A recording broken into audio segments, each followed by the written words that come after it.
years old. I hit the road, I didn't know why, just that I had to go. It was 1997, I was all alone, but I didn't turn back from the great unknown.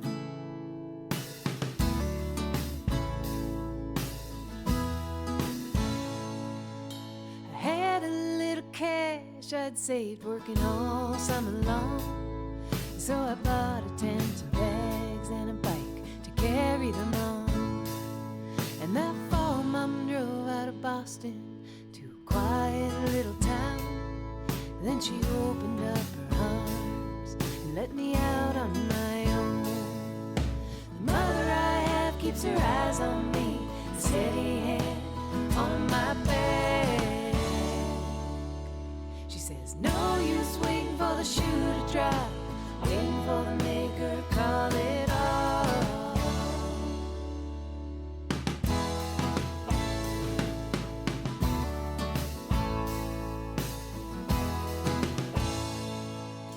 The days were rough, climbing hills with much too heavy bags, but by the end of the week I felt light as I ever have, and I made it to Atlanta.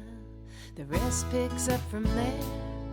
It's the in-between stories that brought me right here. The mother I have keeps her eyes on me, a steady hand on my back. She says, no use waiting for the shoe to drop, waiting for the maker to call it off. You might feel like a fool, but a fool is alright. There's no space like the sky, like silver moonlight. You might feel like a fool, but a fool is alright. There's no space like the road, like red sunlight. The mother I have keeps her eyes on me, a steady hand on my back. No use waiting for the shoe to drop, waiting for the maker to call it off.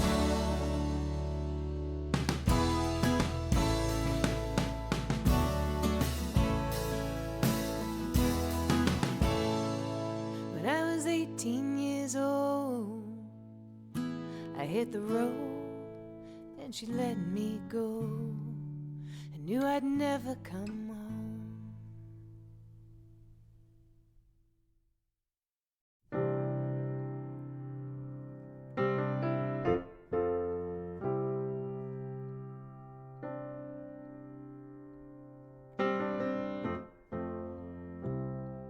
They say that every day is a precious gift, and every breath you take, unwrap and cherish it. But my skin is paper thin, and I'm pinned under a man-made hurricane wind.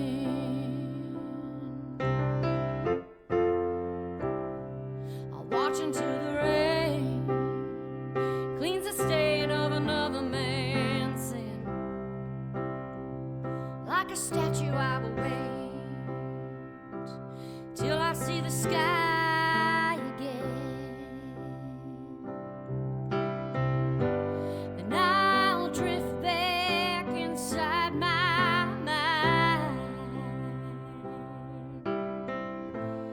That's where my ship of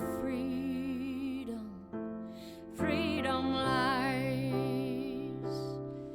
So take me past the waves, where just living doesn't mean you're brave.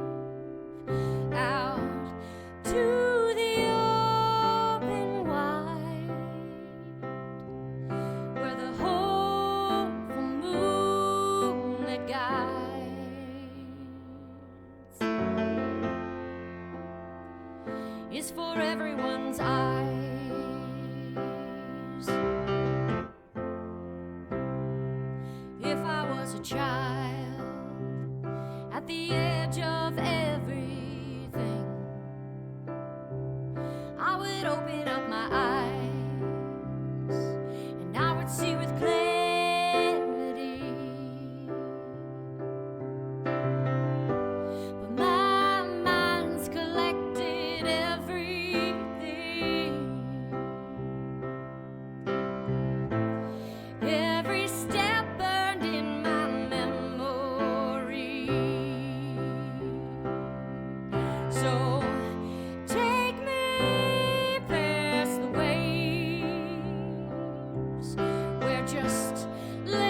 the hopeful moon that guides isn't yours or mine. So take me from this day. Let the crazy man-made chaos fade out to the open wide, where the hopeful moonlit guides, where the hopeful moonlit guides is for everyone's eyes.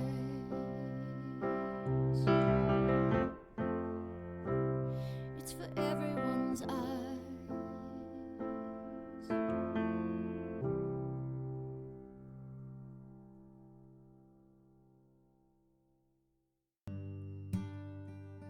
Well, you take the simple elements, the salt, the sugar, the coffee, the work, the hope, the promise, and the time.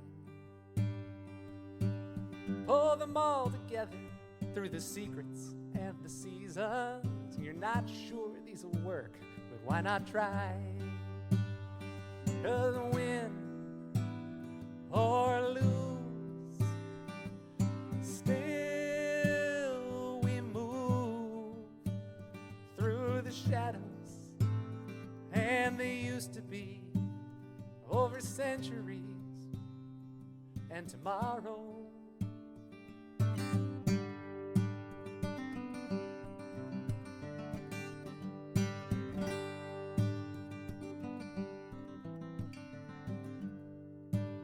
Next you add the layers, brush strokes and mirrors, the Mondays and the mornings and the rust.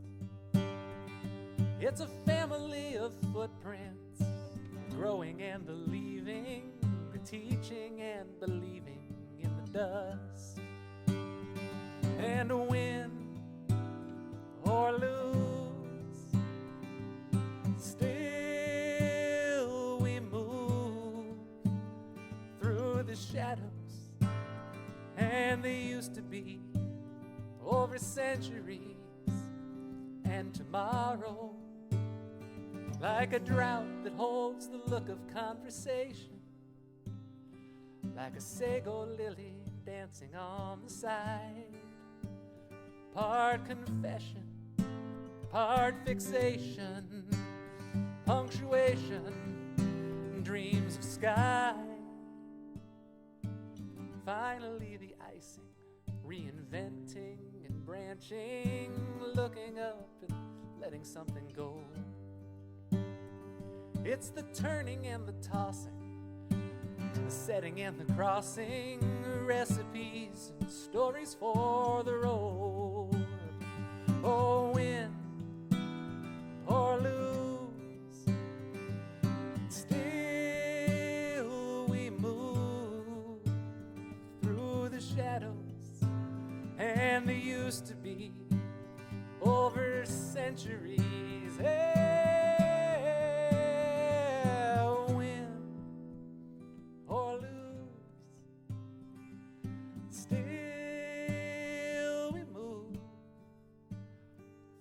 Shadows, and they used to be over centuries and tomorrow.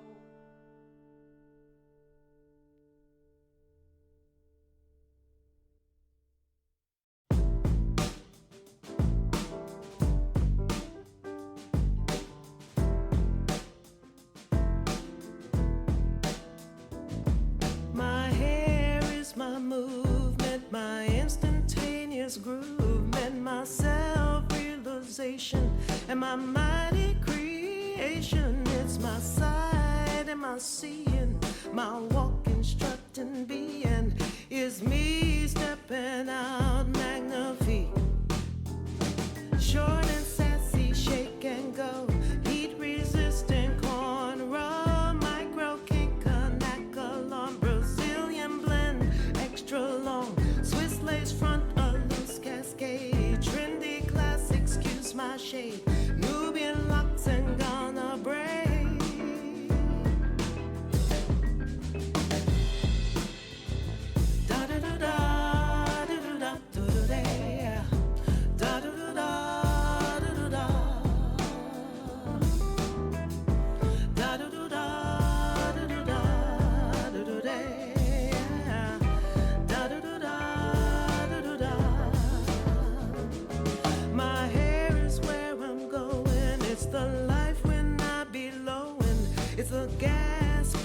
walk into the room. All the secrets, all the praying, all the unsaid things I'm saying. It's the mighty mic drop that goes boom. Short and sassy, shake and go. Heat resistant corduroy, micro kink, canacolum, Brazilian blend, extra long, Swiss lace front, a loose cascade, trendy classic, excuse my shade, Nubian locks and Ghana braids.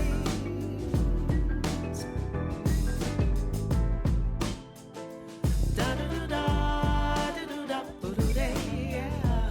Da da da da.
In the noble tradition of your craft, you prized up the floorboards of my conscience and laid bare the bodies I had laid there side by side, like sin and pride. Somewhere in the gut of my ovaries, this reckless abandon from making shines and squeals like a newborn. Right beside it, the sad and worn body of my little planet. My little planet. The one I'd kept in my pocket like a rock. As if by keeping it I would never lose it. Your poems did comfort me.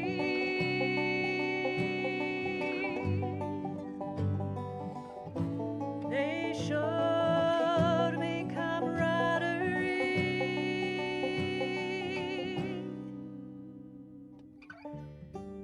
Someone keeps doing it and insisting it's worth pursuing it.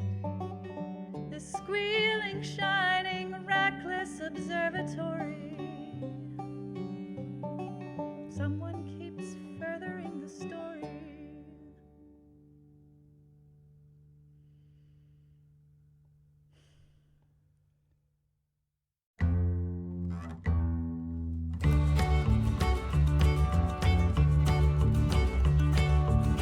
should the devil get all the good tunes? The booze and the neon and the rhythm and blues, the swaying in the darkness and the lovers like spoons. Why should the devil get all the good tunes? And why should the devil have all the real fun? The fire and the freedom and the coming undone, the Saturday nights and the beating of the drums. Why should the devil have all the real fun? My mama told me that the devil likes to dance, dressed up in the shadows, always looking for his chance. Snake in the garden, wanna change my plans. I think the devil is a music man.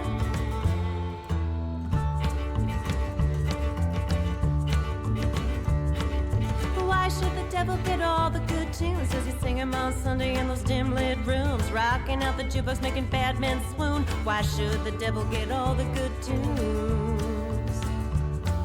Why should the devil want to steal my soul? This wretched, all lonesome, and this need to be whole. Just a lost little puppy, always looking for a home. Why should the devil want to steal my soul?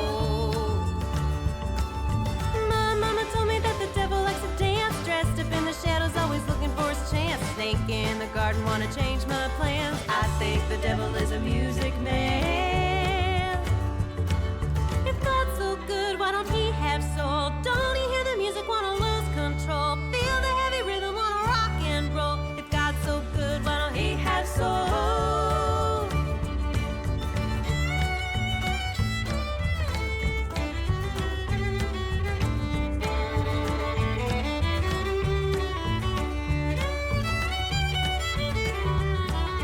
Why should the devil get all the good tunes? The songs that make you sweat, the songs that make you move, the songs that make you feel like you got nothing to lose. Why should the devil get all the good tunes? And why should the devil keep me up at night, whisper in my ear, do what I like, sounding so wrong but feeling so right? Why should the devil keep me up at night?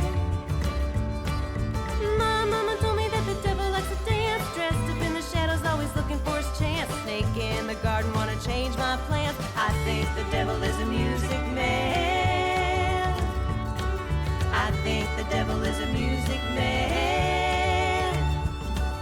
Why should the devil get all the good tunes? The booze and the neon and the rhythm and blues, the swaying in the darkness and the lovers like spoons. Why should the devil get all the good tunes?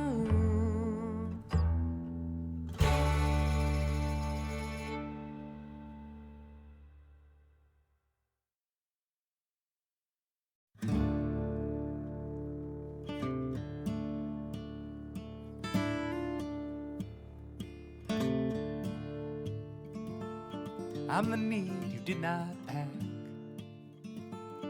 I'm the need you did not pack. I'm the need you did not pack. You're gonna miss me down the track, but you hit the trail and you won't look back. I'm the need you did not pack.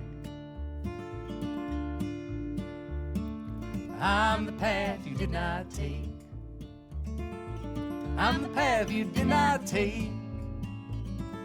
I'm the path you did not take. My boom or bust you did forsake, and you won't know when it's too late. But I'm the path you did not take. High on a mountain, valley below, you put one foot in front of the other, and you go, you just go.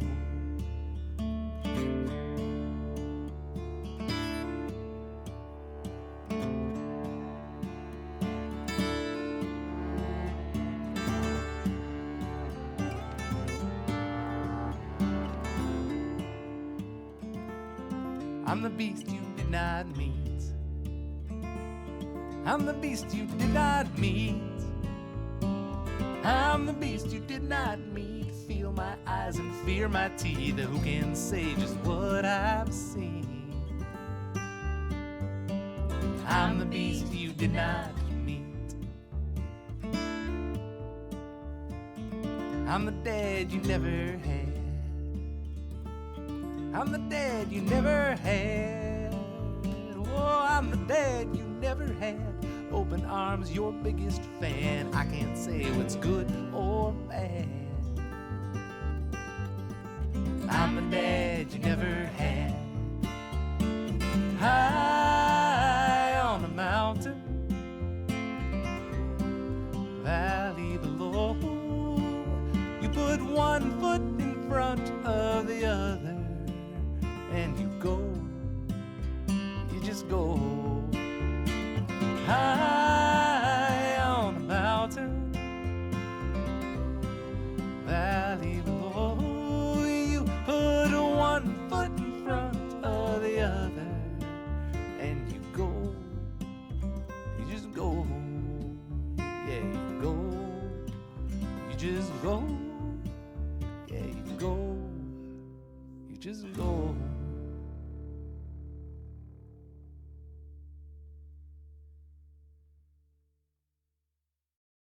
One, two, three, hit it.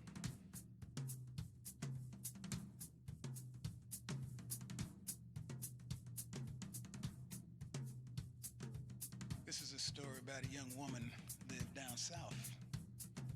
She looked around her one day and she realized that the people were very unhappy. They didn't have a whole lot of say in their own lives. She figured, I have got to do something about this. So she decided she was going to get into the big game.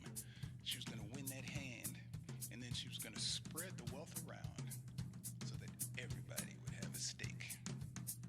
Her name was Stace A.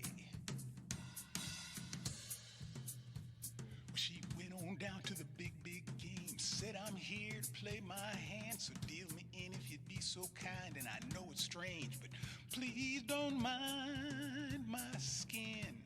You know, it's just what I was born in. Well, she anted up like any man, said, let's do this thing, see if I can get myself that ring.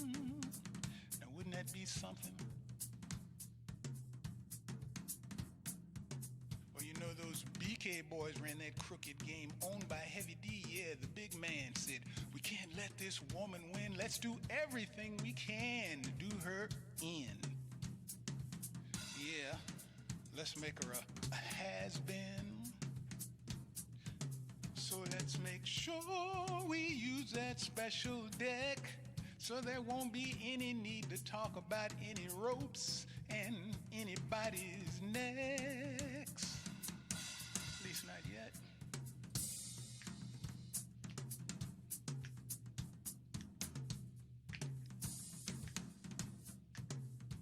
Well, you know, Stace lost the game that day, but she said, I have got to find a way to beat these fools at their own game. Got no time to wallow in the blame. No, you know, you never get anywhere that way. You know? Well, she traveled the land so far and wide, and by she roused all the people to her side. Started to turn the tide. Well, you know, the people followed Stace that day, but time and time they were turned away from any chance to play their own hand. She said, you know, I think it's time to take a stand. That's right. Against that big man. He said, you know, you're reaching way too high. And she said, in fact, we only ever lose when we don't try. So please, don't signify.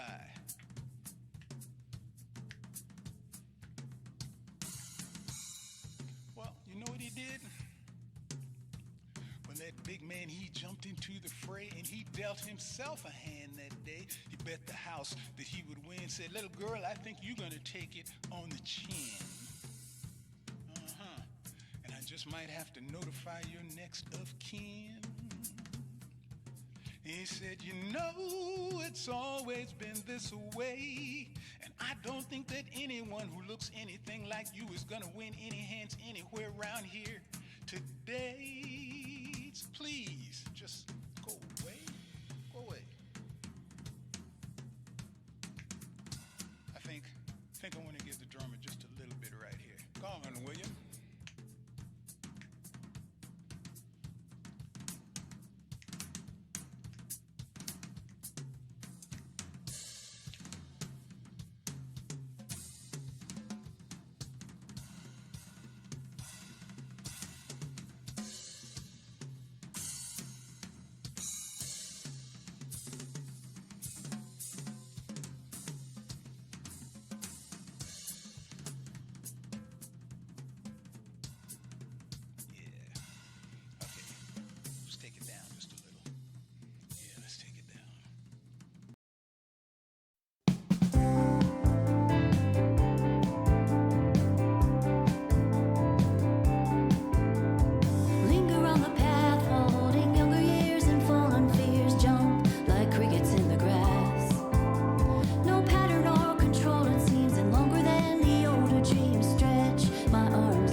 I hit the road, I didn't know why, just that I had to go.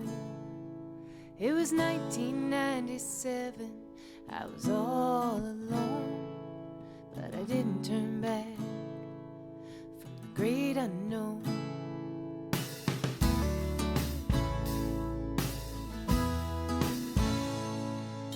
I had a little cash I'd saved working all summer long, so I bought a tent and bags and a bike to carry them on. And that fall, Mom drove out of Boston to a quiet little town. Then she opened up her arms and let me out on my own. The mother I have keeps her eyes on me, a steady hand on my back. She says, no use waiting for the shoe to drop, waiting for the maker to call it off.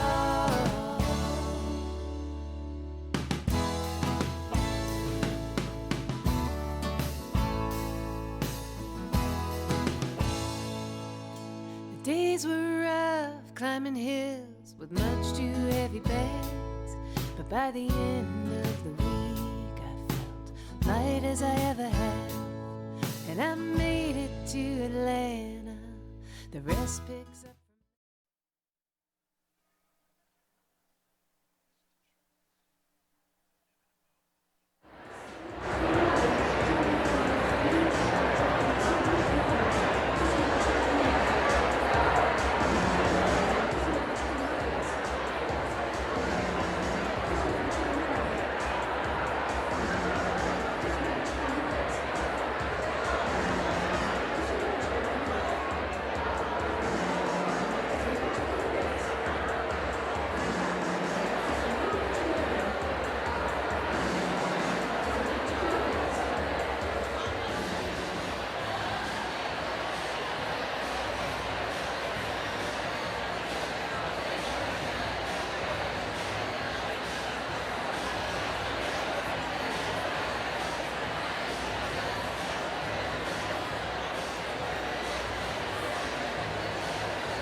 Thank you, Kennedy Quill, host of Audio Oasis on 90.3 KEXP.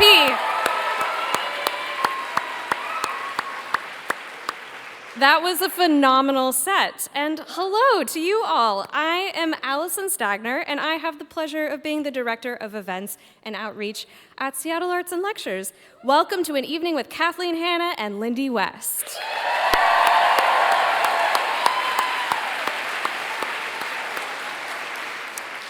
To begin, wherever you are joining us from, we acknowledge that we are all on unceded lands of Indigenous people. Here in Seattle, we stand on the traditional lands of the Coast Salish peoples, including the Duwamish, Suquamish, Stillaguamish, and Muckleshoot people.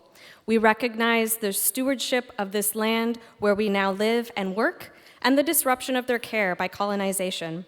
At SAL, we are committed to supporting and building relationships with Native communities through real action, connecting with the Duwamish tribe through Real Rent Duwamish, and learning about and featuring the work of Indigenous writers and thinkers. Our huge thanks go to the many partners who have made this evening possible. Thanks to our presenting sponsor, the Seattle Times. Thanks to our co-presenter, KEXP. Ooh. Thanks to our haiku sponsors, the University of Washington's Gender, Women, and Sexuality Studies Department, the American Ethnic Studies Department, and the Arts Division.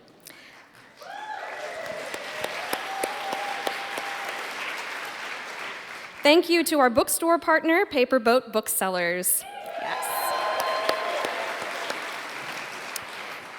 Make sure you check out Paper Boat's table where there's Rebel Girl merch available while supplies last, including totes and pins and some t-shirts signed by Kathleen and distributed as a surprise Willy Wonka golden ticket style. A portion of the proceeds from tonight's merch and tonight's ticket sales go to benefit Peace Sisters, an amazing nonprofit that supports girls' education in Togo, West Africa.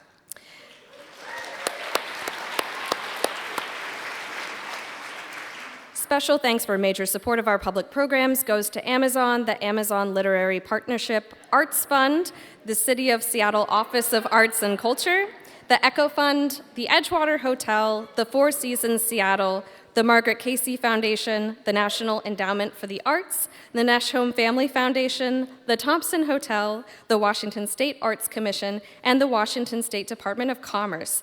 And finally, thanks to all of you for coming out tonight.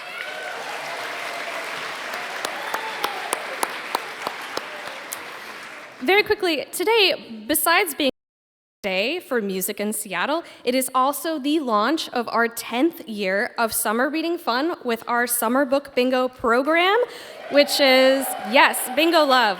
It is co-presented with the Seattle Public Library. If you are here in person, please grab a board. We have adult boards, kids boards, and this year a brand new teen board available at the information table. You can also download them on lectures.org or on SPL's website. We hope you will share your summer reading with us, reading the books you love, becoming eligible for great prizes, including SAL tickets to next season. So, the format for this evening will be a conversation between Kathleen, Hanna, and Lindy West. Yes. Lindy is the co-host of the comedy podcast Text Me Back and the author of the newsletter But News, which is widely agreed to be the best and most important email newsletter of all time. She has published 3 books. Shit, actually. The definitive 100% objective guide to modern cinema, as well as the New York Times best-selling memoir Shrill, Notes from a Loud Woman, and the essay collection The Witches Are Coming. Lindy is a writer and executive producer on Shrill, the Hulu comedy adapted from her memoir. She is co-founder of the Reproductive Rights Destigmatization Campaign, #ShoutYourAbortion. Yeah.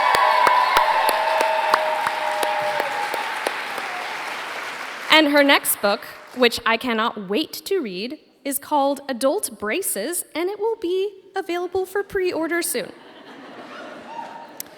We always begin our events with a writer from our Writers in the Schools or Youth Poetry Fellowship program. This year, we served more than 4,000 public school students at Seattle Children's Hospital and 36 public schools. Tonight's young writer is Delilah Gregory from Washington Middle School. Please join me in warmly welcoming Delilah Gregory.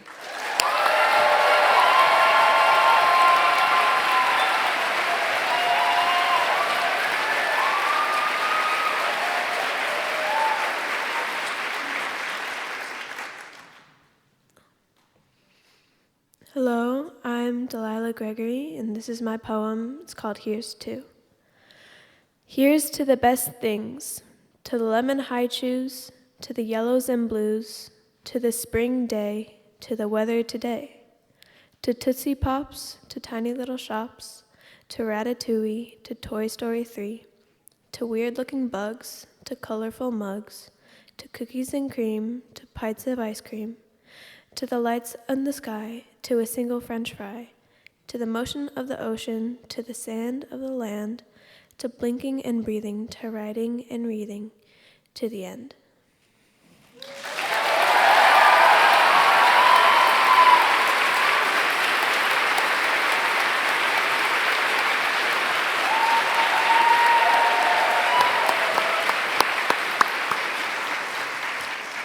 All right, Delilah. It is now my honor and my pleasure to welcome Kathleen Hanna to the SAL stage. Kathleen Hanna is a punk singer, artist, writer, and the frontwoman of the influential bands Bikini Kill and Les Tigres. She is a staple in feminist publications, from college curriculums to best-selling books, and a leading voice in the feminist movement. Kathleen has been named one of the best live performers of our time, earning acclaim from Rolling Stone, The New York Times, NPR, Interview Magazine, Vogue, and the Los Angeles Times, just to name a few. She is the founder of the t-shirt company Tees for Togo, which donates a portion of its profits to Peace Sisters, a nonprofit that supports girls' education in Togo, West Africa.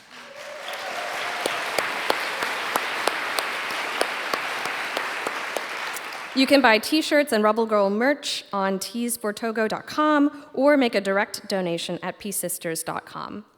Her music and culture work has resonated deeply with so many listeners, with all of you here tonight. And we are lucky to have her here and warmly welcome Kathleen Hanna and Lindy West to the stage.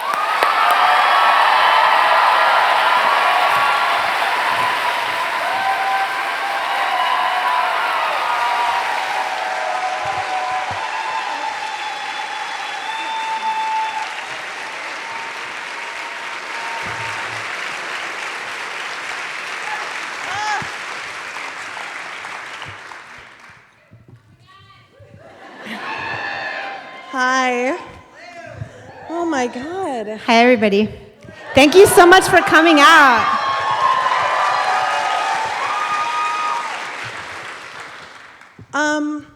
I have to start out with something really important.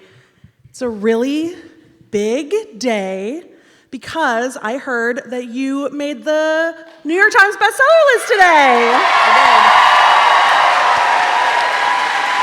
As you deserve. So I thought maybe we could quickly sing happy bestseller day to you. Bestseller day to you. Happy bestseller day to you. Happy bestseller day, Kathleen. Happy bestseller day to you.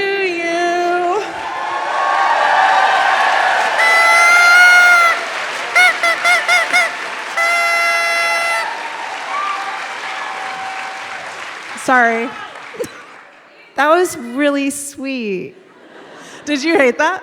I loved it. Okay, good. I love any and all forms of attention. My one of my best friends, I got to the hotel and they're like, "Your room's not ready," and I was like, "What?" And I went in, and I've been sober 1 year and 7 months today. And I typically for those of you who have read the book, I don't know how to relax and I don't know how to celebrate. So I would celebrate by doing something shitty like smoke a cigarette or a joint, which is totally cool if you do it and you can do it. I just can't.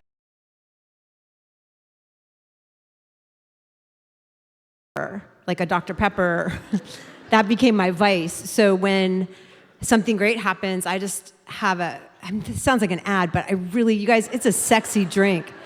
It's a sexy drink. With ice in it, it's very sexy. If you're in California and you like have an iced Dr. Pepper, it's pretty good. So my best friend sent a 12-pack of Dr. Pepper to my room. Oh, that's so nice. Dusty. So it's awesome. Anyway, I just wanted to say that because today's my day, apparently. I just saw a mean TikTok where someone was like, what would you do if Dr. Pepper and they only had Coca-Cola Classic? And the person was like, I'd rather die. And I like Dr. Pepper, but we don't have to talk that way about Coca-Cola Classic, which is also special and good. Thank you. But Dr. Pepper can be number one, I'm just saying. We don't have to pit sodas against each other. You're right. You're right. And the sodas should be able to challenge each other in fascinating ways that don't destroy the integrity of each of the sodas. Exactly. Okay, so I have a bunch of questions about art, but then I was told backstage that you wanted to talk about my favorite subject, which is Doritos, ranking Dorito flavors. So, do you want to talk about it? Should we talk about, can we talk about Dorito flavors? Yeah, we can talk about process and Doritos and anything. Yeah. What is your favorite Dorito flavor? Thank you for asking. So, okay. I think that ranch has to reign supreme. However, well, okay. Personally, if I'm home alone and I'm gonna buy myself a bag of Doritos, this is controversial, but I love the spicy sweet chili Doritos in the purple bag. Oh yeah. They're so good. They taste like fish sauce. And then of course nacho cheese is the workhorse, but what's your opinion? I don't like Doritos. Okay. I feel like someone pranked me by telling me to ask you about Doritos. Do you have a snack that you do like? Oh, yes. I have deathbed snack, which is like if I was on my deathbed and they're like, I would want a bucket of Snyder's of Hanover's hot wing bite things. Have you all ever had that? Damn. I mean, one bite, you're hooked. Or the mustard. I have fights with my friends about mustard or the hot wing. I feel like the mustard is a safer choice and it doesn't fuck you up as bad for as long. Yeah. And then with a Dr. Pepper? Because a pretzel will really suck you dry. I would explode. I would just be like, I'd be like on a total high if I did those two things at the same time. I have to really limit. I'm older. I'm a little older than you, Lindy, so I have to limit myself, you know. You mentioned in the book that for long stretches of time you only ate cereal and ramen. Okay, what's your favorite cereal and what's your favorite ramen flavor, as long as we're doing this? A ramen flavor is soy sauce flavor. Yes, thank you. I mean, if you eat chicken ramen, I don't even want to know you. But for cereal, I'm like the most boring person. I like grape nuts. Oh my God, grape nuts are so good. That's not boring. That's actually iconoclastic. I feel like no one eats grape nuts. It's very counterculture to eat grape nuts. They expand. You don't have to eat as much because they expand in your stomach to 3 times their size.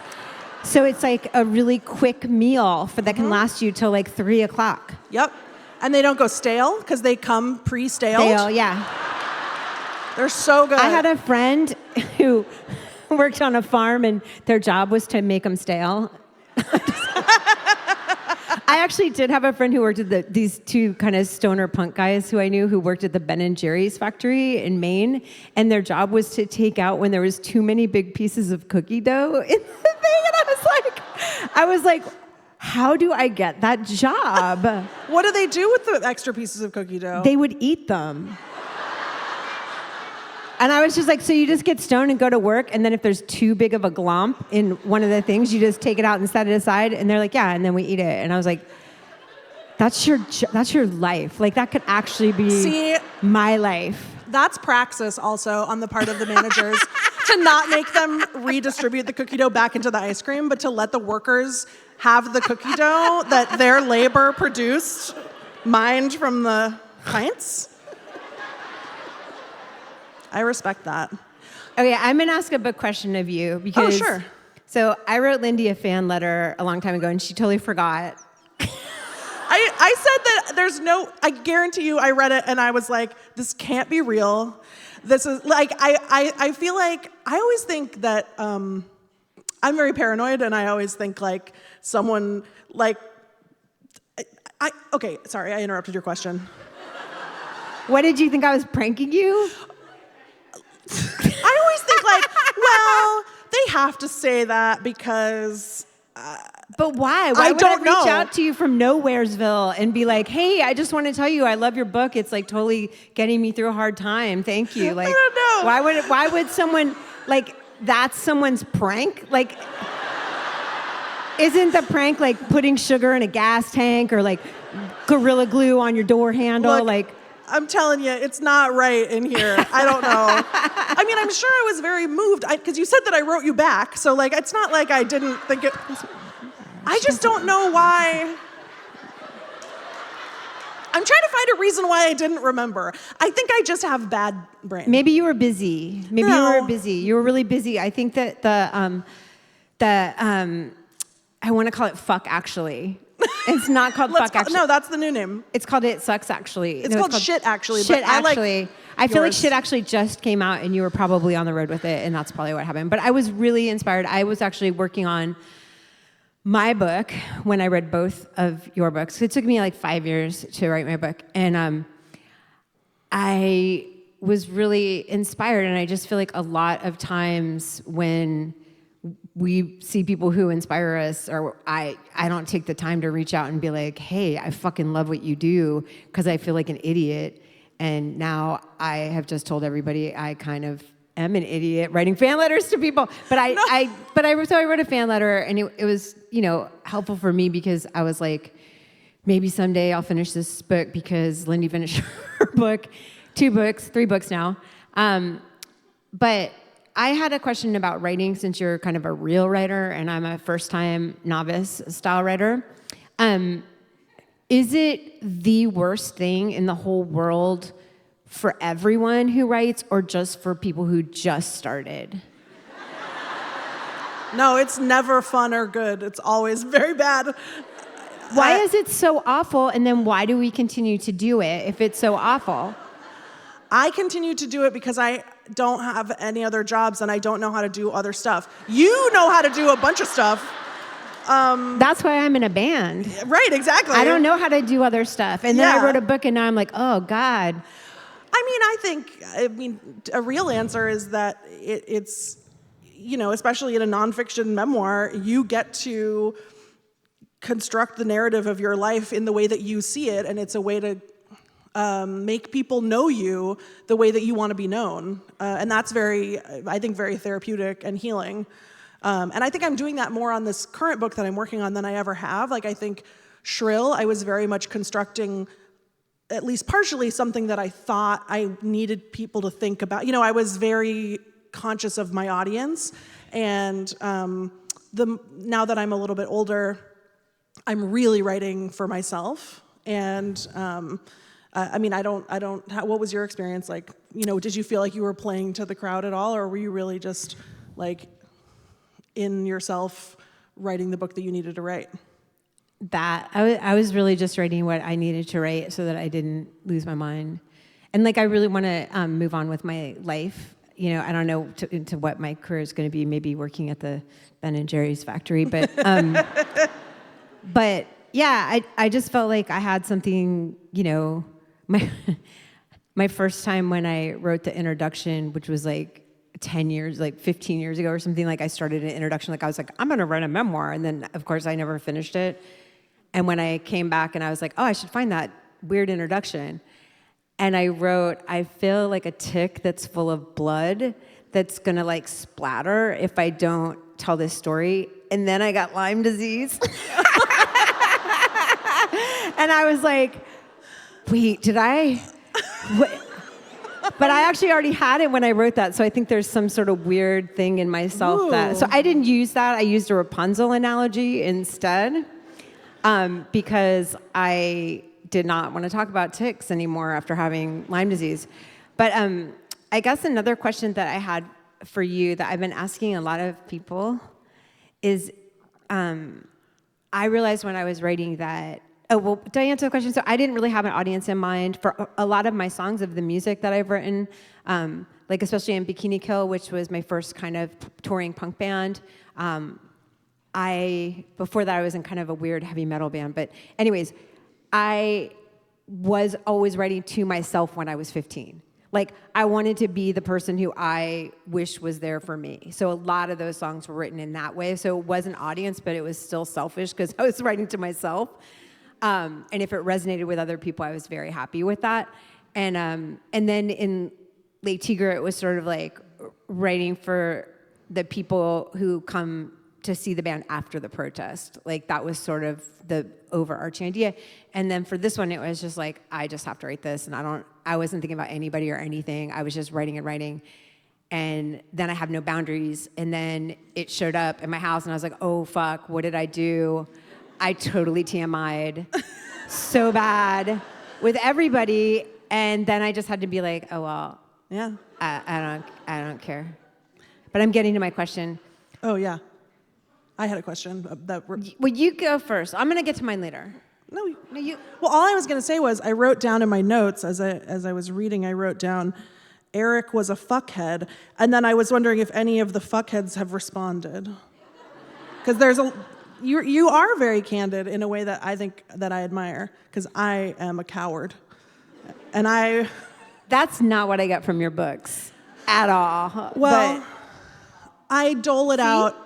Okay, but interpersonally, I like everybody, and I am a nice lady. You know what I mean? Like, even people who've been very bad to me, I'm like, I love you. Thanks. So, Eric was a fuckhead is just like, I could only dream of saying that in a book. I mean, I changed everyone's names. I had no interest in hurting anybody at all. Like, I didn't even use my sister's real name. Like, I used her nickname, which is Good Times, which is super inappropriate for a 13-year-old when you think about it. And then I was like, I guess when I first became Lil Good Times, I was like 9. So like being Lil Good Times is also a little bit sketchy. Like, it sounds like there's some business going on there. But yeah, I changed people's names. And actually there was a person who did a serious sexual assault on me. And is that how you say it? Is that like, did a serious sexual assault on me? Am I like 7? I'm like... Isn't it weird how on TikTok you have to say like SA and unalived and all this stuff, and like rape is everywhere and suicide is everywhere, and it's like they're not cutting out words about, eyelash glue. And like I don't encounter eyelash glue as much as I encounter people talking about rape, so it's really weird. Yeah. Rape.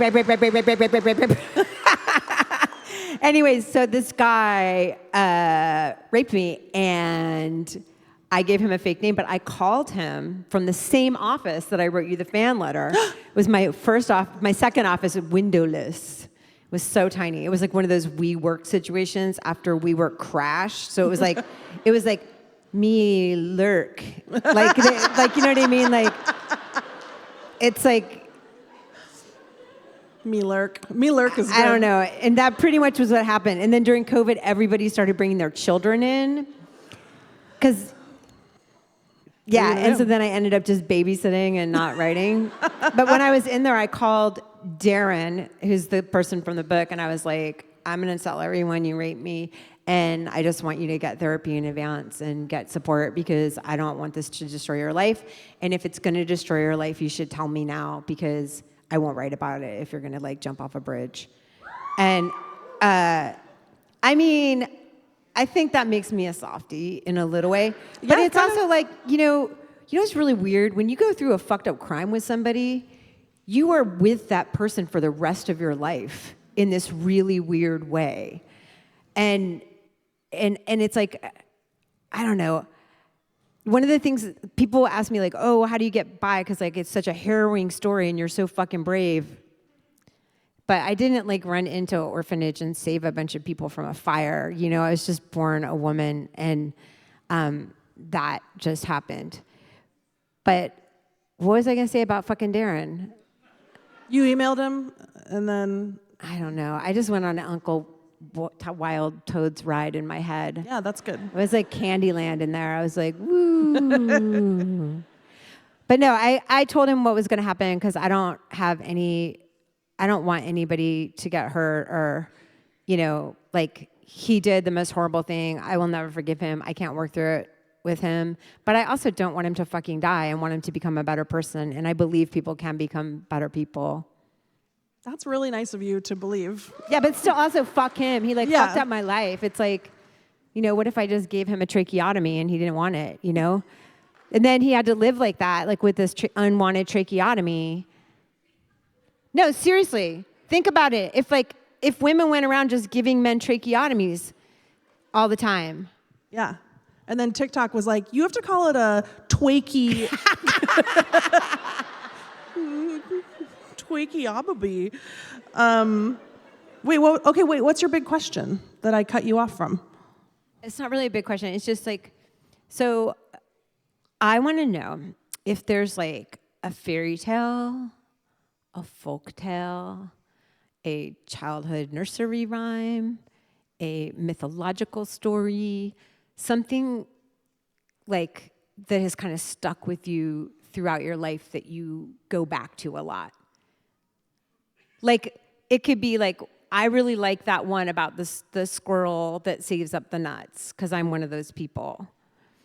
You know what I mean? Or like, I like Rapunzel, because she has her own house. Yeah. And nobody ever talks to her? Sounds amazing. Yeah. I want to say that I really liked... my favorite Disney princess was Sleeping Beauty because I liked her hair. Not super empowered. Mostly asleep. But a thing that I'm just going to answer, I'm going to say this because I just spontaneously started thinking about it a couple days ago, which is The Princess and the Pea. Because I had to sleep at a hotel with a plastic sheet on the mattress. And even though there was a mattress pad and then another thing and then a regular sheet, I was so hot on the bottom and cold on the top. And there was no escaping. My body knew that this plastic sheet was underneath me. And I thought, I'm like the Princess and the Pea. And then I was thinking about, I mean, it actually is kind of like a feminist. You can make it feminist. Like I was thinking, not that everything has to be, but it's like the way that your body knows something's wrong sometimes, and people don't believe you, and they're like, I don't know, I guess just keep shoving mattresses under there, but you're like, I don't know. I guess I like The Princess and the Pea because she was right, and she trusted herself, and she got to sleep on a pile of mattresses. That's the best. So that's all the things that I like. So yeah. That's such a beautiful question. I mean, the real answer is all of them. I bought this T-shirt because it has a unicorn on it and it has a dragon on it. And then I noticed just today when I took it out of the package and put it on that down at the bottom it has a vagina on it, which I didn't know. But that's okay. Do you feel like the person at Etsy was just like... I hope so. I mean... Honestly, the vagina is probably the whole point of the shirt, and it was probably called Vagina Shirt, and I just didn't pay attention. But yeah, I like it. It's good. Anyway, okay, I have some questions. One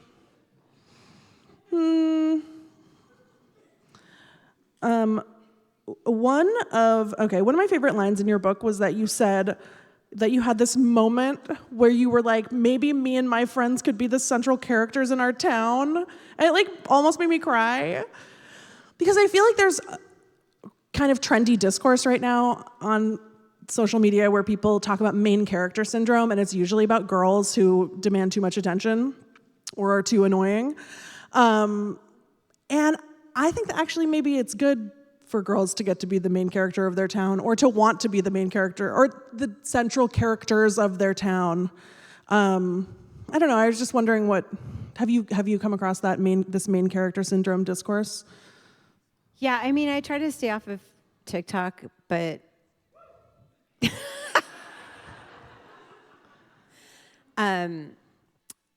but yeah, I mean, for me, I lived in Olympia, Washington, and I went to Evergreen State College, and so there was a lot of girls sitting in corners of rooms while guys had like Bukowski books in their back pockets, and like, you know, like On the Road and like all that kind of shit, and like, you know, everyone worshipped William Burroughs, who, if you don't know, he was married to a woman named Joan, and he did shoot her in the head and got away with it.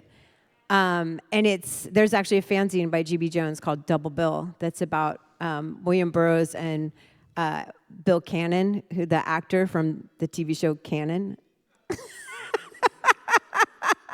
I just laugh when I think about it. It's very old school, very niche. Nobody would know what I was talking about. But anyways, I feel like there's a lot of just like feeling really alienated from everything, and then going to this college that was really touted as, you know, like politically progressive, but no. Like I remember when I was a freshman and they were talking about Aristotle, and I was like, but he said that women and slaves are wholly worthless beings. And my teacher was like, but it's Aristotle. And I was like, but I don't care. And it was like, we're in a seminar where we're supposed to talk about this stuff, and it's like, he's like, well, a whole huge part of our culture is based on this person's writing. And I was like, that's why we should talk about this sentence. And so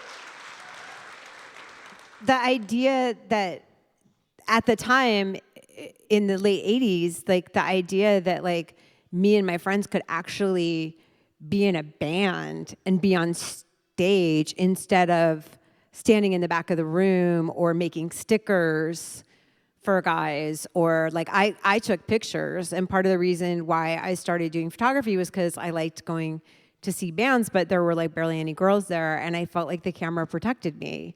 Like I felt like it gave me a purpose to be in the room, which is really depressing if you think about it, that you're like, I have to, it's like, you know, that show Dogs with Jobs. Did anybody ever see that? It's like the dogs, like they need jobs. They like to have a job.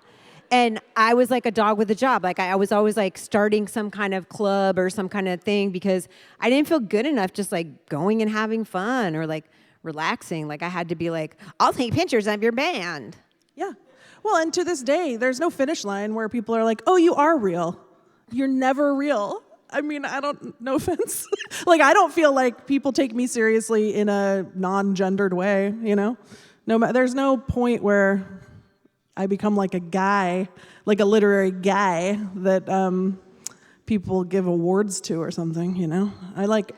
Well, that's fine. I mean, I don't need your stupid award, but best reward is when another woman tells you that your work has meant a lot to her. That's the best award you can get, Lindy. Yes.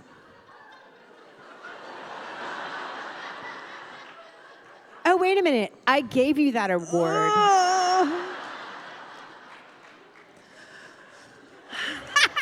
The best reward is the medicine that makes my brain work better so that I remember important things from my life. Okay, let's see what else I was talking about. I just like, you know, I always really, this is not a question, nor was my last question really, but I just always, I'm realizing now that I really struggle, I have struggled my whole life, and I have a big problem that stems from I've never felt cool. And so I've never felt like, oh, I could be the central character of my town. And all that means is like, I never felt like it was my place to go, make a mark on the town or like be visible in the town, or not apologize for my presence. And so I know I have this big, this is my therapy, right? I know I have this big emotional problem that affects every part of my life where I think that I'm not cool. I am convinced. And then I don't even know what that means. Like, what does it mean to be cool? Because you're cool. Oh my God. I know, I'm sorry, but you're cool. I do not feel cool. I know, that's what cool people say. And that's why when cool people email uncool people, we think like this, I don't know, she had to do it for an assignment at school or something. And then we wipe it from our memories. Do you know what it means to be cool? And will I ever be cool? Whenever I think of cool, so I'm 55 years old, so I grew up watching Happy Days and Fonz. The Fonz was the cool, and I think you're definitely the Fonzie of writing. Okay. And that's pretty fucking cool. All you need is a denim jacket and a white t-shirt, and you are instantly cool. That's what I think. And I look like shit in a denim jacket. Like, I cannot pull off it. One of the only things I cannot pull off in my life is a denim jacket. I look so weird. What are you talking about? I just look weird. Like, I look like I'm in Fonzie drag. Like, it's like, what are you doing? Why take that off? No, I'm serious. It's just a thing I have. It's like, if I wear a denim jacket, everyone's like, ew. It's because you're projecting some kind of like your own discomfort about the... I borrowed one from my friend Adrian, and I was wearing it around, and I thought I looked great. And everybody was kind of like, why are you wearing Adrian's jacket? Like, who do you think you are, Adrian? Well, actually, I like that because Henry Winkler is like actually supposed to be the nicest man in Hollywood, and I'm nice. And also, he's funny and I'm funny. So actually, maybe I am the Fonz.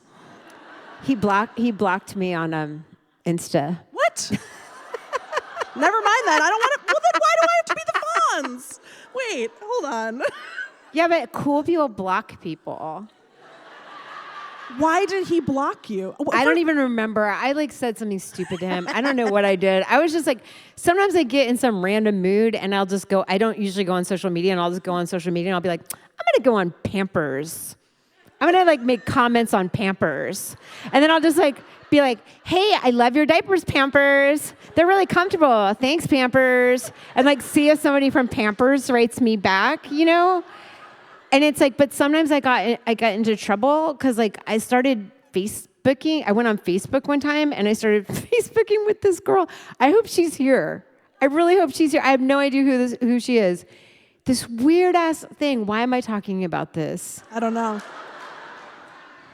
The weirdest thing happened to me, and I can't forget it. It was during COVID, and I did this thing where I just randomly went on Facebook and I was making jokes about how I didn't understand what an emoji was. It was being ageist towards myself. It was stupid.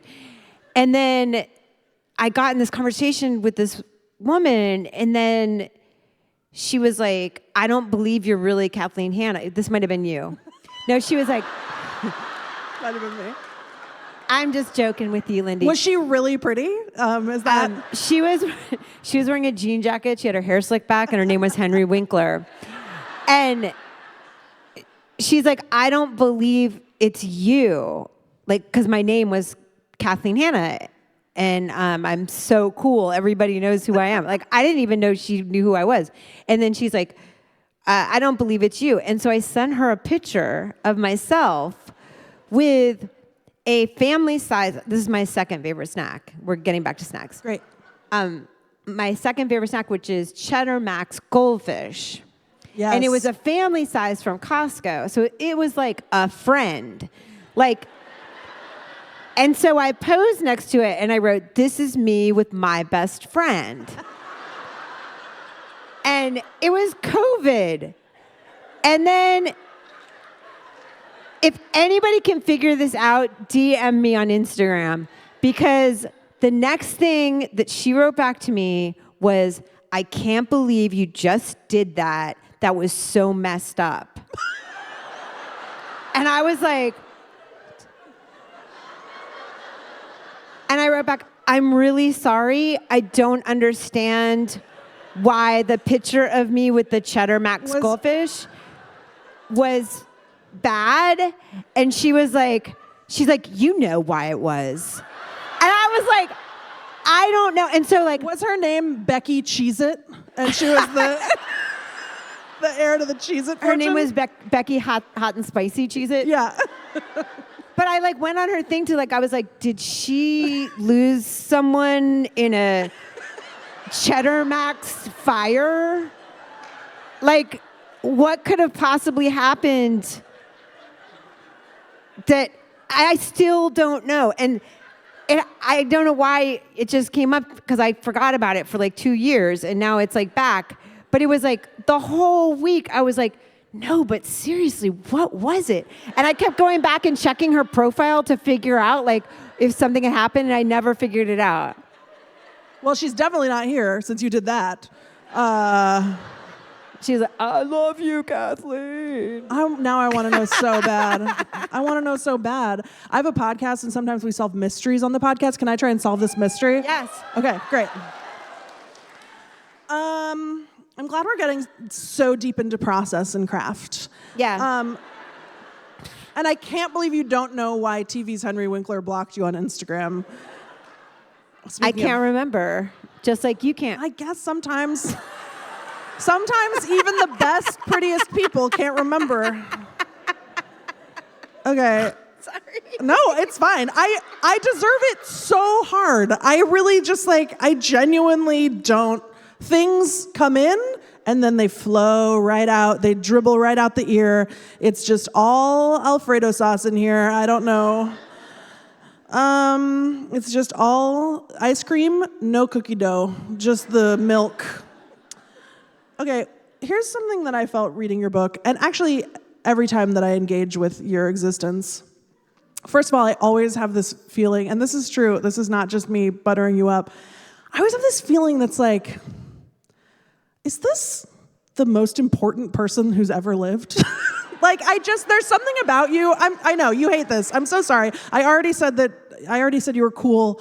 But there's this way that you make every moment feel meaningful. And that's really, your book does that in such a beautiful way, where you just, reading it, I feel like every single second of your life, even the ones that were mundane, it means something. And I don't feel that way about my life. I feel like I don't pay close enough attention a lot of the time. And I'm just wondering if it feels that way to you as you're living. Are you really feeling the meaning every second, or is that something you process later? I'm definitely not living in the present all the time, and I check out a lot. Partially because a lot of trauma came up in the book and I had to get a lot of therapy. But I did grow up in a house where we were talking backstage about the TV show Small Wonder. Does anybody remember it? She's a small wonder, bringing love and laughter everywhere. So I think her name was Vicky. And she wore an apron as a part of her everyday outfit to school, which should tell you something about how awesome her family is. She's a robot created by the dad to basically do chores for the family. And there's an episode where they give Vicky free will, and she refuses to clean her bratty asshole brother's room. And so they take it out and put her in the closet. And I was like, I just want to show it as a film and be like, this is my real biography of my life. It wasn't that bad. But I did feel growing up I had, my dad is an alcoholic who wasn't sober, and had a lot of unresolved shit in his life and took it out on us, me and my mom and my sister. And there was a lot of, some violence and just creepiness and stuff. And I felt like I really had to check out for the whole 17 years that I was at my house. So when I got out and I went to Evergreen State College, and it used to cost $900 a semester, you guys. And I felt like I had to live with a vengeance because I felt like I lost 17 years of my life. I felt like I was checked out for 17 years, and I was like, I'm going to be a painter, I'm going to be a writer, I'm going to be a musician, I just wanted to, I wished I could be 20 different people all at once. And so I think that is part of the thing that comes across is that like, I really feel like I've been living with a vengeance ever since when it's possible. But I'm not always present, like we all check out sometimes, But I'm lucky because my checkout personality, who I call Wendy,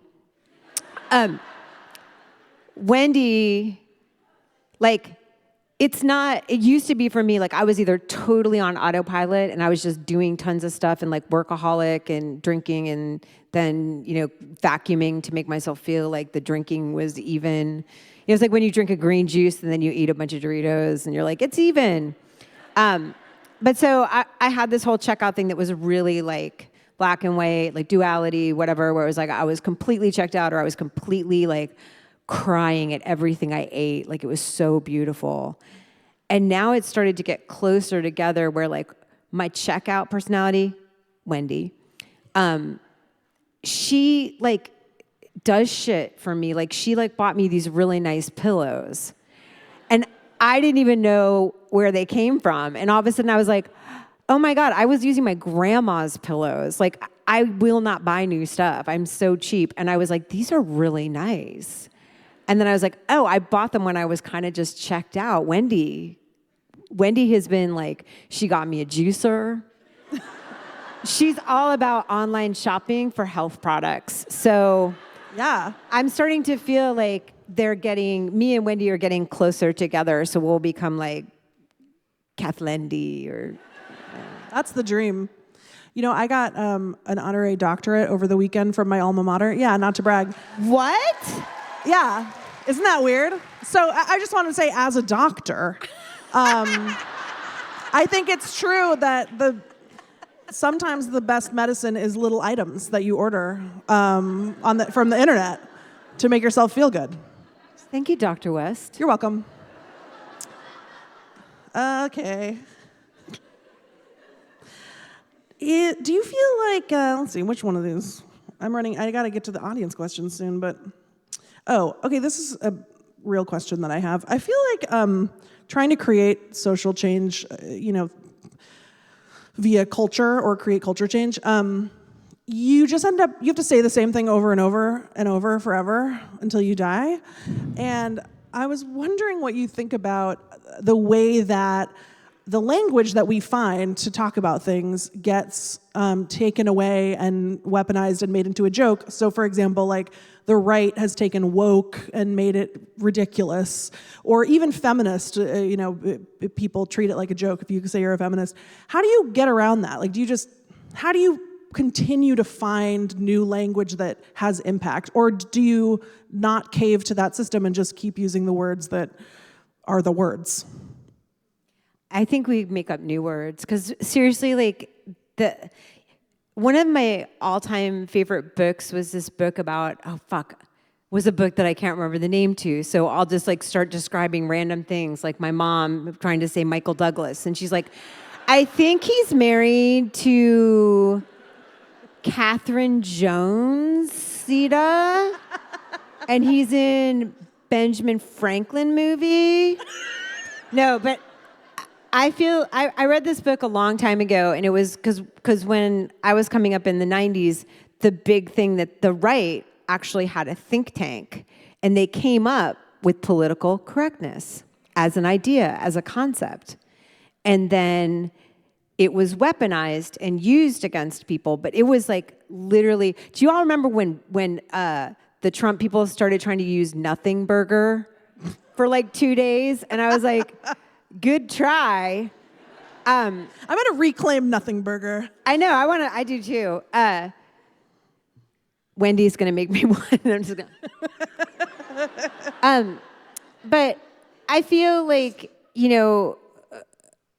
like cancel culture, like we can't talk about it like that because the right took it to such a crazy extent. But I do feel like we can make new words, like talking about, there are problems in, every branch of, like, I don't believe all women. Call me controversial. But I don't believe all women because in terms of sexual assault, because claims by white women against men and children of color have been used to murder people. So we can't believe all women. We have to investigate and treat people like they're agents and they're real people and listen.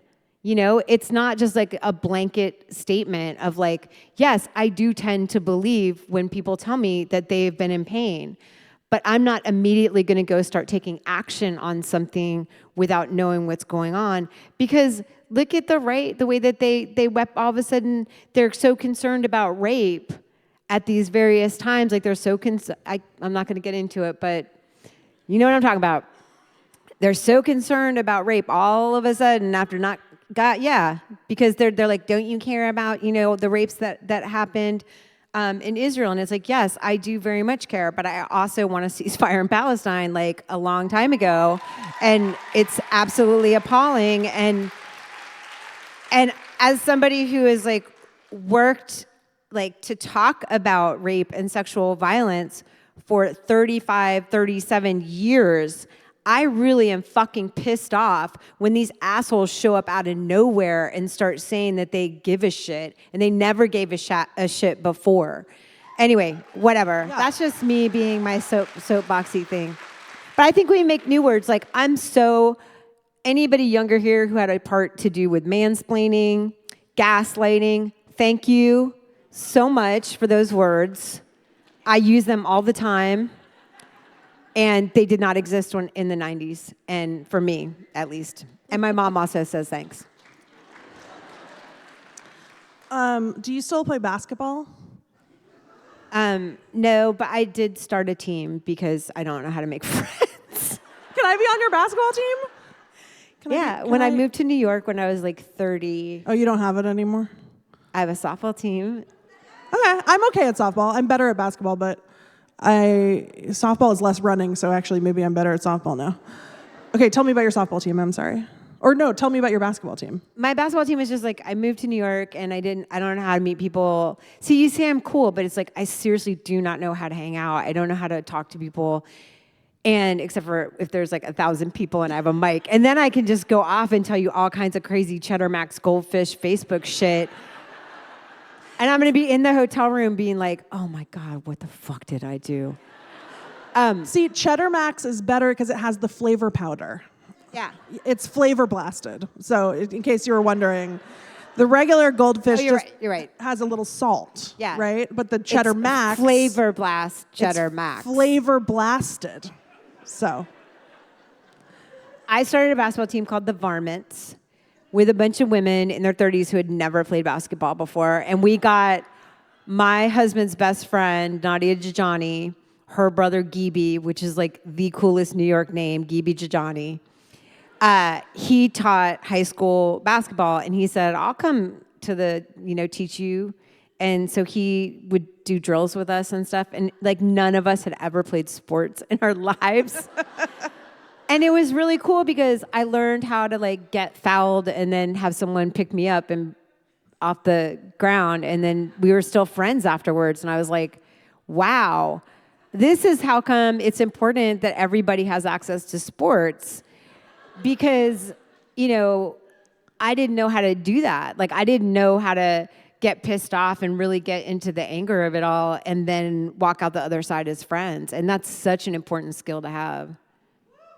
That's so beautiful. It is. Okay, I have one last question, and then I'm going to go to the audience questions. I feel so I just moved out to the woods because it became too expensive to live here in my hometown. And it feels and maybe I'm wrong because, again, not cool, so I wouldn't really be privy to this information, but it feels punk houses and DIY spaces are kind of dying out. It's not the same as it was 30 years ago. they're still there, but I mean, is it the same? Well, all I'm asking is, maybe I'm wrong, but where do you feel like art is happening now? Like, where are the incubators of art? I do feel like people shouting out is actually the real answer, because like, I'm just like some 55-year-old lady who lives in fucking Pasadena. I don't know shit. Like, I mean, I find the art to be in like my kid's talent show where a kid did a Rubik's Cube in 20 seconds. And I was like, that was fucking fantastic. That's some small wonder. That's small wonder coded. Yeah, it was a small wonder. But you know what I mean? Like, I find beauty in everyday moments. I'm not hanging out at punk houses and stuff anymore, but it's so important to culture that people share space and create things in their homes. And, you know, like kids making it happen today, and also have it way harder because everything's so fucking expensive. Even Olympia is crazy ass expensive. Yeah, that's what I'm talking about. One of the audience questions is, what's the best way to support an artist I like if they're an independent musician without a trust fund? Like, it has to be 100 times harder for an independent musician without a trust fund now than it was in the 90s and the 80s, right? I mean, yeah. What's the best way to support those people? Go to their fucking shows. Put on their shows. Like, go on, I mean, I know Bandcamp is now owned by some weird corporation, but it's like, go on Bandcamp and buy their music. Don't just listen to it on Spotify. Don't just listen to it on YouTube. Buy their t-shirts. Like, you know, don't go to Urban Outfitters and buy a t-shirt. Buy a t-shirt directly from your favorite band. Like, the only way that people make money is through their merchandise and through sync licenses, which is getting your music in a commercial or a film or TV or whatever. So if your friend's in a band or if you're in a band, be like, hey, good going. You got your song in Gilmore Girls Part 18. Like, you know, oh, sorry. Every time I hear Gilmore Girls, I fall asleep. It's like a narcolepsy, but it's only about Gilmore. But yeah, so, you know, support your friends, and if they have to charge more money so that they can go on tour, don't be like, oh, you're a sellout or whatever. Be like, good, I'm so glad that you're taking care of yourself. I'm so glad that you're like trying to, like in Le Tigre, we played 3 benefit shows and we didn't tell people what the benefit was, and it was for our health insurance. And it's like, play benefits for yourself, for your own health insurance. And like, my other thing is like, if you're doing benefit shows, which I'm in a legacy band, I can afford to come to Olympia and play a fucking benefit show for kids in Gaza. I can do that. Not everybody can do that. I really just want to impress upon people. Don't always ask the women in your community to play the domestic violence shelter benefit. Don't always ask the people who are using the services, creating the services, to also do the extra thing of playing the benefit for it. Like, we need straight, white, cisgendered men to step forward and be like, I'll play the benefit, or like, I'll do sound for you and not treat you like shit. I'll come on tour with you, because if you do have a trust fund, awesome. Why don't you offer whatever you're good at to your friends to help them out? You know what I mean? Like, learn how to run sound. Sorry, I'm really like, I'm amped about this. Don't apologize. I really, really, really, really worry about the future of music a lot. I spend a lot of time loving on young bands and being so appreciative, because I get so inspired by so many young bands, and I don't want them to go away. And so my brain is churning on things that I can be involved with union-wise in the future to help that issue out. The brazenness with which some venues will ask bands to play for free is so crazy, because it's like, oh, are the bouncers working for free? Is the sound guy working for free? Is the guy doing the lights working for free? Is the booker working for free? Like, it's, for some reason, the band is the one thing that it's like, well, but you get exposure, you get to sell t-shirts, you get like whatever. It's like, yeah, but that's the thing that's getting all the people here. There would be no thing. Yeah. At all. That's the thing, is the bands don't get a cut of the alcohol, but the venues take 20% of your merch. They don't pay for the shipping. They don't pay for any of the thing. They off the top, they get 20% of your merch. I'm sorry. There is a musicians union that I'm getting involved in, and they're working on Spotify, and they're working on, Oh my on God. that. So Oh, when we were backstage, I said that my best friend Megan started crying when I said that I was interviewing you, and then you were about to ask me if there was a celebrity that I started crying when I met them. Is that what you were going to ask me? yes, you read my mind. Yes. The answer is Jack Black.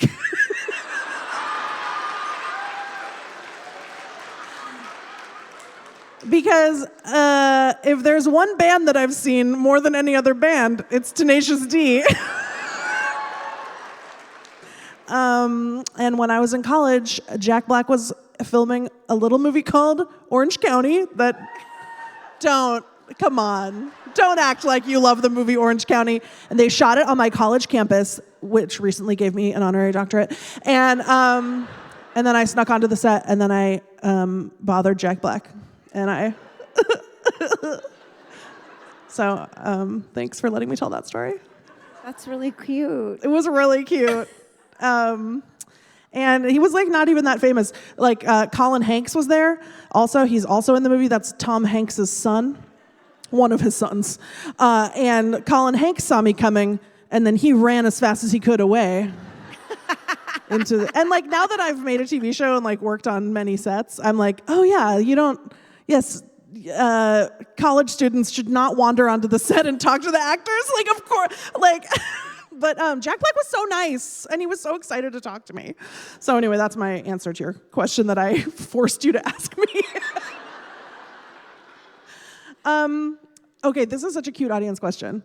You write in the book about getting into singing via musical theater. What are some of your favorite musicals? Oh my God, that's so hard. I mean, obviously Annie. God, it's so hard to think of musicals because I have a kid who's 10 and he was really into High School Musical, and I got really into High School Musical. I was like, they're like vampires and shit. They like live on an island. It was so weird. What? Yeah, and they all have like purple hair. Like it was sort of like Bratz Descendants. Thank you. You're right. High School Musical was like Glee, kind of. Yes, I was like, I've seen High School Musical, and it was not that interesting. Yeah, I know. It was Descendants. I was pretty much into Descendants, but I mean, I don't know. I can't really think of. You don't have to answer. I don't know the answer. I can't really think. I didn't really do much musical theater because I didn't get cast in Wizard of Oz. There was a musical version of Wizard of Oz at my junior high because I moved every 3 years, and so I was cast as Annie in like 4th grade, and then in 7th grade I went to like a whole other county, and I got a part as a just some background character or whatever. And then I tried to get into a musical version of Alice in Wonderland when I moved to Portland, and I was cast as a card. And I realized I had aged out of the system. I was 14 and I had aged out of the musical theater system. So, yeah. I actually have a clause when I'm being interviewed where I say you're not allowed to ask me anything with like recall, like what's your favorite what's your favorite band, what kind of books do you read? Because I can't do it, so I'm sorry that I sprung that on you. That's okay. Lists are really hard. People ask a lot. I've been doing a lot of interviews, and people ask for lists. It's and so I'm just hard. Like, so I keep a list next to me. Stuff I like. I like this. It's more like free flowing. Yeah. Like I feel like we're just like vibing. Well, I'm from California, so I can say that. When I got the note about the Doritos, I was also told that that you like to just gab, and so I was like, great, we'll gab. I hope that's okay. I hope we were not supposed to do really serious. I have a whole list of more formal questions. Okay, let's do a few more, and then I'm going to eat. 3 more questions? Sure. Is that what you said? I just said some more. I don't know. Oh, I thought you said 3 more. 3, yeah. Well, I don't know what time it is. It's like these people probably have to like cars they have to go get. It's 8:48. They told us to go to 9:10. Oh, okay, cool. Are you all okay? Okay.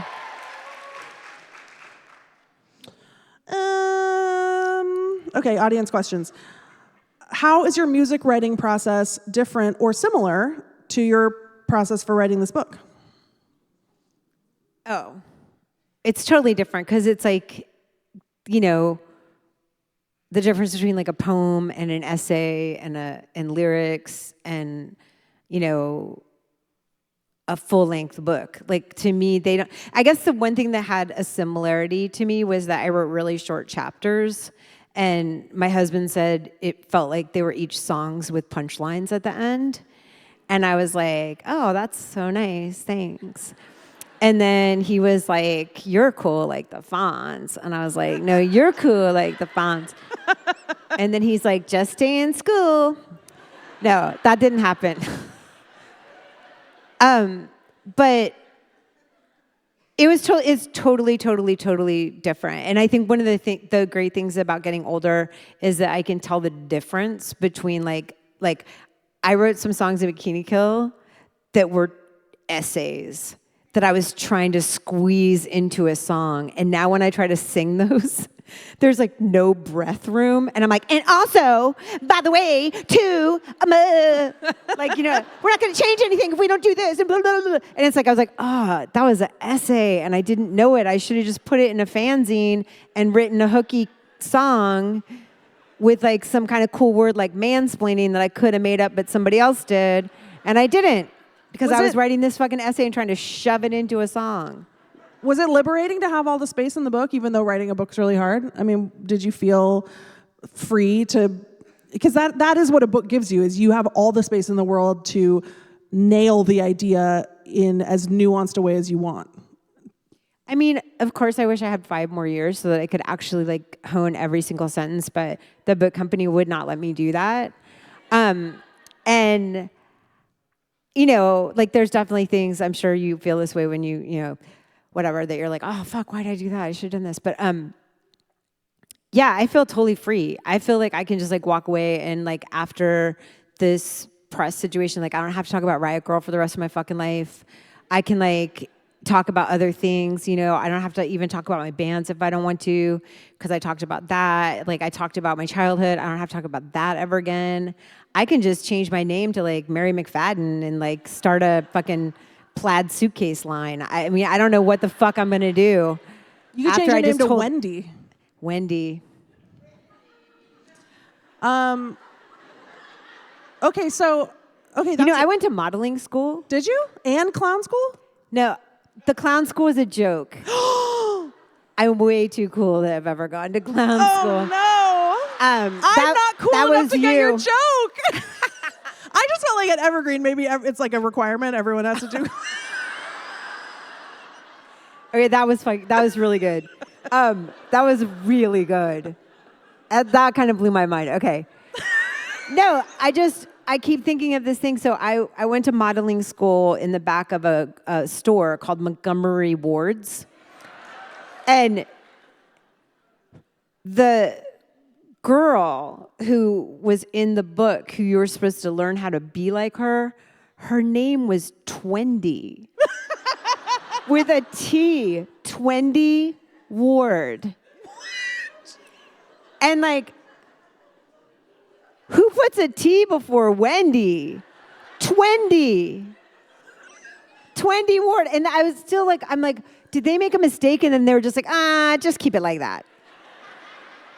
But it was only for like it was a 3-week thing, and then we got to model, and I lied and I said that I was really into football because I thought it'd be really cool if I had a dress on and I was like modeling, and they're like, Hanna is really into football. You know what I love about you is I feel like you thread the needle. Like you're like the perfect. You just do ego perfectly. It's like you're not afraid to be self-deprecating a little bit, but also you are so effortlessly like, yes, I made this. Reading the book, there were so many times where you like gave your zine to someone, and I thought if that was me, I would say, I'm sorry, this is stupid. You should throw it away. And like you never do that, but you're also very forthright about like times that you made a mistake, and like you always credit people that inspired you or taught you things. Like I really feel like you figured it out how to. You mean just like being a person? Yeah, but I mean like because I think it's really empowering for me to watch other women like have a healthy ego of like I contributed something and I made something good. Oh yeah, like that's so important. And it doesn't come naturally, and because we're taught to not do it. And like the way that you do that without it feeling like you are taking up more space than is yours, or like you're, claiming credit for things that other people, because nobody does it right except you and the Fonz. That's not a question. It's just a truism. I love complimenting you because it seems like you don't like it. I'm just kidding. Are we being adversarial? No. No. I will say I think it was really interesting to come of age as a feminist in the 90s when French feminism started being all the rage and Foucault and all this stuff. And it was like, there was this whole idea of like, oh, it's time to destroy the master narrative, which I totally fucking agree with. It shouldn't be a bunch of straight white men, cisgendered men who are like creating these, Aristotle, as mentioned before. But at the same time, me and my friends were just starting to kind of tell our stories through our songs or whatever. And it was like, oh, no, you don't. And I found it really interesting how some of that really reinforced people's self-erasure. Because it's like, if people who are on the margins of society, even more so than me, obviously, come out and say, hey, I'm telling my story, I don't want to be like, no, you need to tell 18 stories in 18 different ways. You know what I mean? And so like part of going through that, I think really, and also when I started I was being an artist or whatever and started to try to be like, am I an artist or am I allowed to use that word on myself or whatever? And my grandma was a ceramicist. She's also a total bitch. And she never liked me. She gave me the same teddy bear Avon earrings for like 15 years for Christmas. Anyways, she just had them in her drawer and she's like, oh, and you. But she made all these really amazing ceramics. She had like 3 kilns. She made E.T. figurines, which I thought were pretty cool. And I said, Grandma, you're an artist. And she said, oh, no, I'm not. Only men can be artists. I know. And I was like, well, okay, that's not going to happen. But maybe, I guess. But I was like, wow, that's really wild. Like she's already erased her work, and she made other stuff like doll furniture and like she made everything by hand, and she was a cake decorator and she did all this really cool stuff. And I was like, God, she can't even call herself an artist. And I think seeing that made me be like, I do want to take credit for the things that I've done, and I do want to be like a 3-dimensional person who says like, oh, look at all this cool stuff I did, but also, Fonz and a person at the same time.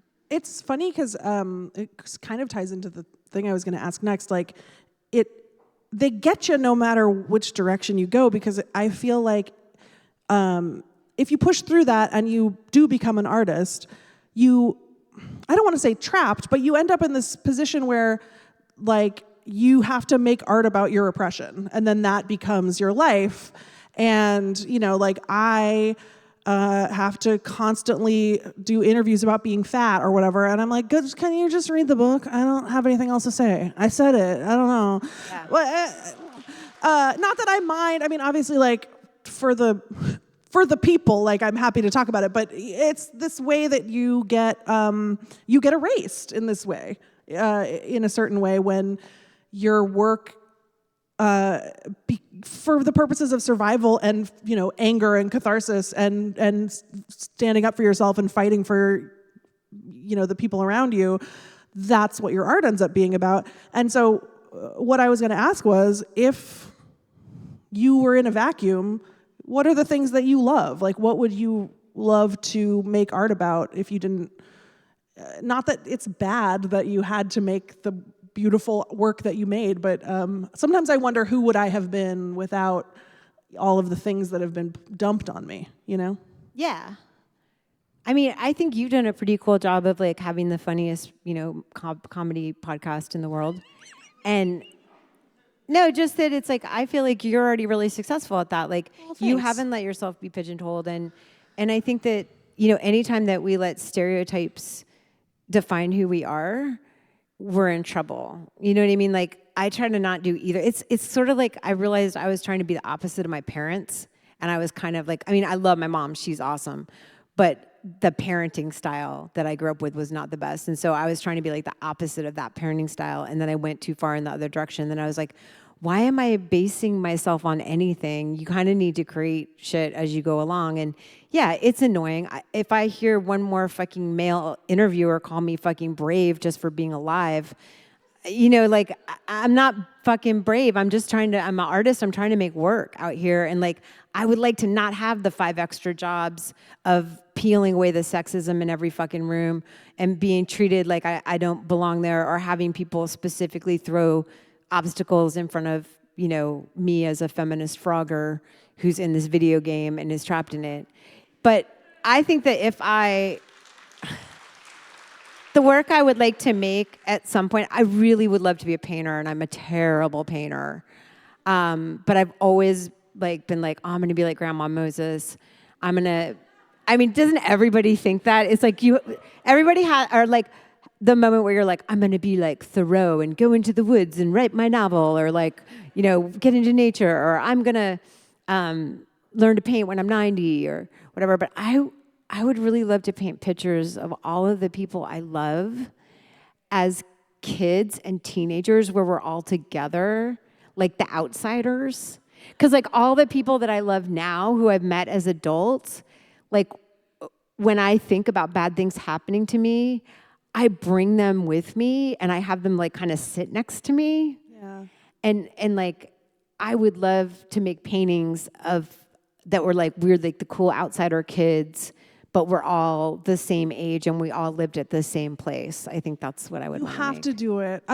One of my favorite lines in your book is that you just wanted to relive your childhood but win this time. Oh, you're such a good writer, by the way. The book is so good. Oh, thank you. Coming from you, that's such a huge compliment. It's so, so good. I'm excited for all of you to read it if you haven't read it yet. You got to do that. I feel like I always thought that being able to draw is something that you could either do or not, but I think actually that's not true, and people can teach you to do it. Right? Yeah. I can't do it, but I think that I feel like I have friends where I was like, you can't draw, and then they took a class and then they could draw. You should do it. I took drawing and it was just like bad. It was like everyone's shoulder was like this, like no necks. You can just be like, I did that on purpose. That's the art. Yeah. People would if I wake you. up one day and I'm a great painter, I'll love it. But I can do Photoshop like nobody's business. So I can always like Photoshop and use that weird de-aging thing. Yeah. I don't know what's going to happen. I love AI. That's the end. All right. This is a question from the audience that relates to me, actually. No, the question's not about me, but I was like, you said that I do a good job of retaining my true self, and I was like, this is what my true self is into. My true self would have written this question, which is, if you could be any animal, which animal would you be and why? Good question. I would definitely be a bird so that I could fly. Come on. Yeah. But I wouldn't be like a hawk, because I feel like everybody's like looking at me. Like I'd be something kind of like a crow, because they have funerals and like I like that drama. Like it's almost like they're Catholic. Don't crows seem like they're Catholic? I always wanted to be Catholic. They're like Catholic, but like an evil priest. Yeah. Like a conniving, yeah. Did anybody see that documentary about calendula crows or whatever, where these dudes, these like professor guys, they wore like Nixon masks? You saw it? How cool was that? And then it's like 20 years later, somebody walks out in a Nixon mask, and these crows that weren't even there at the time attack them. That's so cool. I love crows. Crows are so smart. Generational memory. I was thinking, okay, so I have a dog, and they make like puzzles for dogs, except dogs are not as smart as crows, so the puzzle is just like, can you open this flap? And then there's meat inside. But I was like, if I was more smart and knew how to fill out paperwork, I would start a business making puzzles for crows that you could put in your yard and then like teach the crow stuff. You know what I mean? Wouldn't that be cool? Yeah. So if any of you can do it, if you want, you can have it. Okay, I feel like I want to answer the question too. I like the flying thing. But I don't want to take bird because you took bird. So what about one of those giant bats that like looks like a dog? Like it's like a cute giant fruit bat, but it's like this big. But they're like furry and they're so cute. And they eat fruit. So I don't have to I don't have to eat bugs and I don't have to kill other animals. Today I hit a bird with my car. Oh my God, I thought you said I ate a bird with my car, and I was like, what the fuck? Well, kind of. Are you on acid? Like, what is going on? Well, you know how... You killed a bird with your car on purpose? Yeah, on purpose. You swerved into it? I just didn't like the vibe. No, you know when a bird will swoop in front of your car, and in your head, you're like, the bird knows. The bird is so smart and good at flying. It knows just how to calculate where the car will be. And because my instinct normally is to slam on the brakes, and then my husband always yells at me, you can't just slam on the brakes because a bird is near you. And so then I didn't slam on the brakes, and then I hit the bird. It swooped, and then I pulled over and I went to look and see if it was stuck in the grill, but it was obliterated. Yeah, so. Wow, okay. Honestly, I agree. I'm laughing about it, but I'm not okay. Sometimes they're just stunned. That's what I was hoping. I was going like 50 miles an hour, and it was just like this big of a bird. I don't think it's okay for animals to die, and I get really stressed about the thought of any bird dying, and I did it. I'm the murderer. Wait, I didn't ask you. Is there a celebrity where you met them and then you started crying?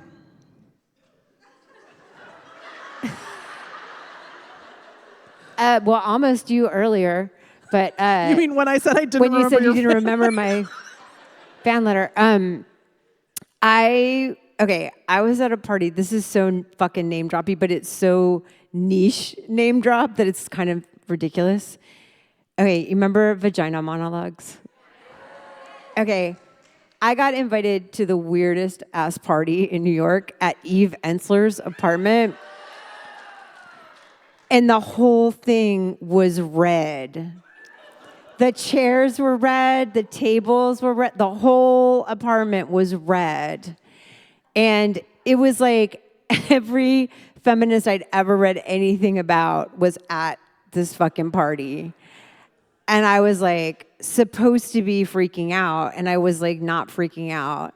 And then I felt someone's back on my back, and I turned around, and it was Leslie Gore. For those of you who don't know, she sang, "It's my party and I'll cry if I want to." She also sang, "You don't own me. Don't say I'm gonna." Someone smoking pot? I'm sober, but I do enjoy the smell. But I turned around and fucking Leslie Gore was right there in my fucking face in Eve Ensler's apartment, and I was like I started just sobbing, just like absolutely sobbing like a maniac. And I was just like, you don't understand. Like, you don't understand. Because I listened to a lot of Leslie Gore. I love her voice. And her and her partner were there, and her partner was like trying to like make me feel not as stupid as I felt. But it was really intense for me to just meet someone who and this kind of goes back to your question about like, getting stuck in like, oh, you said something progressive once, so like you always have to do this, and like you have to wear vegan shoes, or you're in trouble or whatever. And like Leslie Gore for me, yeah, okay, so like she did You Don't Owe Me. She also wrote the best song in Fame that Irene Cara does. She wrote it with her brother. Oh, Out Here on My Own. Out here on my own. I did that at a 7th grade dance, unsolicited, on the stage with my friend Jeannie Staver, who earlier had her hair stuck in the blow dryer. So she just had like a patch here, and then we like went out and we were like, sometimes I wonder. But so she wrote that song with her brother, and I got to meet her and I got to interview her for Ms., and I had to really calm my shit down. But yeah, she's somebody who the quality of her voice, sometimes she'd be singing these songs that were like, that all these men had written for her, and she'd be having these fake relationships when she was a teenager with these boys that they would take pictures of her for the teen magazines. And, but I could hear in her voice that there was something going on. It was the quality, it was the timbre, it was the beauty, it was the strength that she had, that I knew that it didn't matter what fucking words she was singing. It didn't, it was sort of like, the Peanuts people, but in a good way, like the Peanuts adults are like, wah, wah, wah, wah. It was like, it didn't matter what the lyrics were, it was the way she sang that so affected me. And so I guess I sort of feel like that kind of can be political too. It doesn't have to be words that are super dogmatic or that are about a specific thing. Sometimes it's just something really beautiful in a different way. I can't describe it, but yeah, Leslie Gore made me lose my shit really bad. That's such a good one. All right. I'm going to end on one last question, which is an audience question. Someone wants to know, do you think that there is an age limit on being an artist? I was just talking about Grandma Moses. What if you were like, yes? Yeah, my age limit is in 3 months. I'm quitting forever. No, of course not. I mean, also, I think some of the best time to make art is as you're getting older, because like there's just so many cool things that you want to express that you can't use language for anymore because you're over it. Like I'm kind of over a lot of stuff about language right now. And I feel like songs and visual art and all that stuff is really important. And the thing you were saying about like being interviewed and having to talk about the same stuff all the time, I did an interview with Kim Gordon, and she said this thing of I was like, well, what are people asking you? Because she just put out this amazing album, and I was like, what are people asking you? And the thing, she's like, it's weird. When people ask me about, I can't do it, but she's like that dead, she's like, when people ask me about my songs, I'm just like, oh, you want me to express myself twice?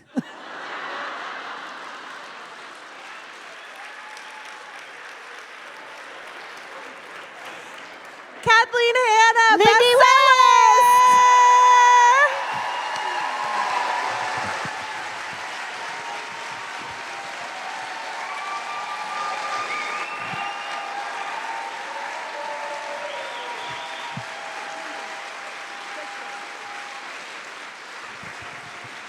we're going to take a picture with all of you behind us, okay? Can you all wave and scream?